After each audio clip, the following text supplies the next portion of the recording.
యేసుక్రీస్తు ఎందుకు ఏడ్చాడు చెప్పనా? యేసుక్రీస్తు ఎందుకు బాధపడ్డాడు చెప్పనా?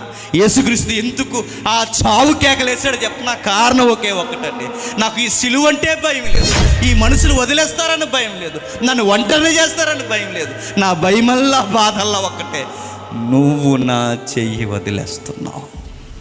ఎందుకు వదిలేస్తున్నాడంటే రాయబడిన మాట ఏంటి చెప్పనా? దేశమంతా చీకటి కమ్మిందట. నో, దేశాన్ని చీకటి కమ్మిందో లేదో తర్వాత విషయం. ఆ యేసు ప్రభు దేహాన్ని మన పాపాలు కమ్మేశాయి. అక్షరాలు మన పాపాలే కమ్మేశాయి. మనమే చంపేశాం ఆయన్ని. ఆ రోజు ఆయన చనిపోవడానికి కారణం ఏంటి? మన పాపాలు ఆయన్ని కమ్మేశాయి. అక్షరాలు మనం చంపేశాం ఆయన. దారుణాతి దారుణం. యేసు ప్రభు ఎందుకు విలవిల్లాడిపోయాడంటే కారణం ఒకే ఒకటి, మన వలన తన తండ్రి కొడుకులు చేయి తెగిపోయిందట. ఎవరు చేశారు పాపం? ఆయన పాపం చేయలేదు. ఆయన ఏ దొంగతనం చేయలేదు, ఏ వ్యభిచారం